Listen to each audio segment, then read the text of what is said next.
13 अक्टूबर 2023 को जुम्मे की नमाज के बाद भारत समेत दुनिया के कई देशों में फिलिस्तीन और हमास के समर्थन में विरोध प्रदर्शन हुए थे। ये वो समय था जब इजराइल ने गाजा पर हमला कर दिया था।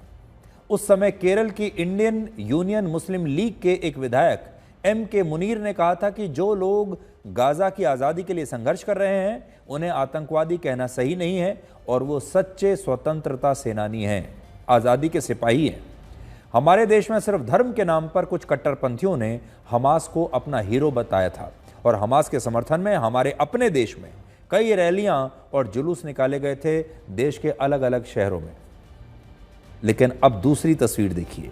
अब 25 मार्च 2025 को गाजा के ही मुसलमानों ने हमास के खिलाफ अब तक का सबसे बड़ा विरोध प्रदर्शन किया है और कहा है कि उन्हें ना तो युद्ध चाहिए और ना ही ये हमास चाहिए।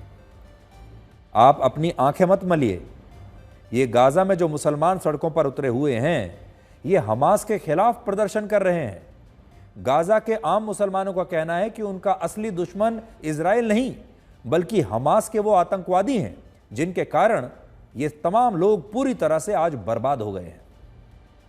इन लोगों का यह भी कहना है कि अगर हमास को गाजा के लोगों की इतनी ही चिंता होती तो वो इजराइल के बंधकों को उसी दिन छोड़ देता जब गाजा में हजारों आम मुसलमान मारे जा रहे थे।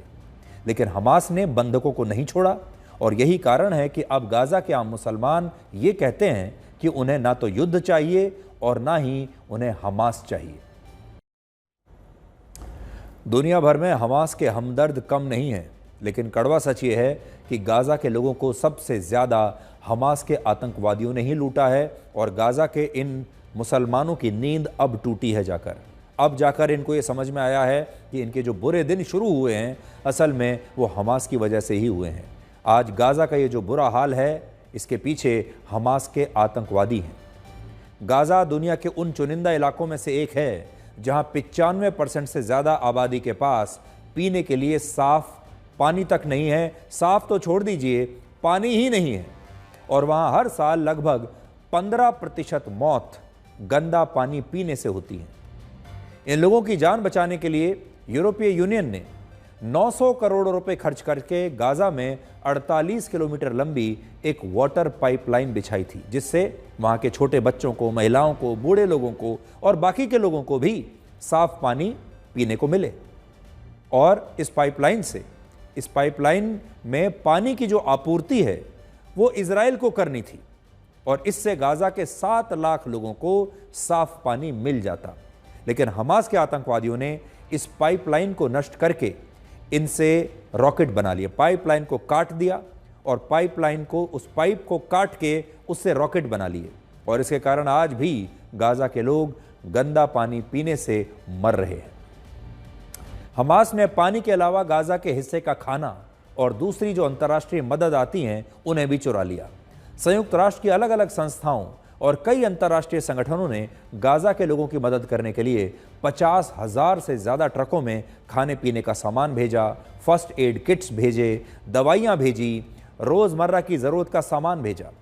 लेकिन इन ट्रकों को हमास के आतंकवादियों ने पहले ही लूट लिया और भूख से मर रहे गाजा के लोगों को खाना भी नहीं मिलने दिया। इससे पहले कि ये ट्रक लोगों तक पहुँचते हमास के आतंकवादी इन्हें पहले ही लूट लेते हैं।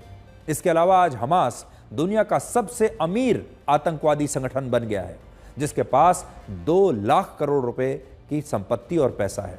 लेकिन दूसरी तरफ गाजा के लोग आज भी कैसे गरीबी और भुखमरी से मर रहे हैं, कैसी जिंदगी जी रहे हैं, अभी आपने देखा। संयुक्त राष्ट्र के मुताबिक गाजा में 98% लोग गरीबी रेखा से नीचे हैं।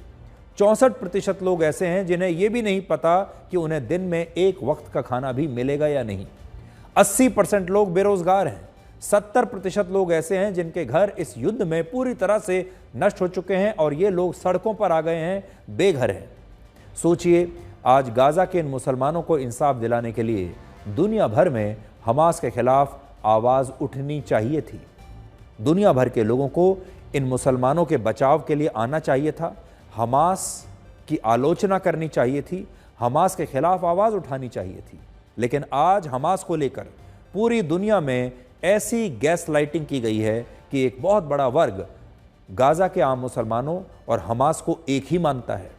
हमास को गाजा के मुसलमानों को सच्चा प्रतिनिधि मानता है और यह मानता है कि हमास के आतंकवादी असल में गाजा के इन गरीब लोगों के लिए लड़ रहे हैं, इनकी आज़ादी के लिए लड़ रहे हैं। और हमास इस गैस लाइटिंग का पूरा फायदा उठाकर आतंकवाद के जरिए लाखों करोड़ रुपए कमा रहा है। लेकिन अब एक बड़ा बदलाव आया है और वो ये है कि गाजा के लोगों ने ही हमास से मुक्ति पाने के लिए अब आंदोलन शुरू कर दिया है। अब आज एक सवाल ये भी होगा, एक सवाल भारत के उन लोगों से होगा जिन लोगों ने हमास के समर्थन में विरोध प्रदर्शन किए थे, जिन्होंने कहा था कि हमास की मदद करनी चाहिए। क्या अब यही लोग गाजा के मुसलमानों पर अत्याचार करने वाले हमास के खिलाफ फिर से सड़कों पर उतरेंगे? और हमारे देश में जो लोग विरोध प्रदर्शन कर रहे थे, हमास का समर्थन कर रहे थे, आज हमारा सवाल उनसे है कि आज वो हमास के साथ हैं या गाजा में इन गरीब मुसलमानों के साथ हैं। ये जो सारी तस्वीरें आप देख रहे हैं, ये वो लोग हैं जो हमास के समर्थन में सड़कों पर उतरे थे। लेकिन आज इनसे सवाल ये है कि ये लोग फिलिस्तीन और गाजा के आम लोगों के साथ हैं या हमास के साथ हैं, क्योंकि गाजा के आम लोग तो अब ये कह रहे हैं कि उन्हें हमास से मुक्ति चाहिए।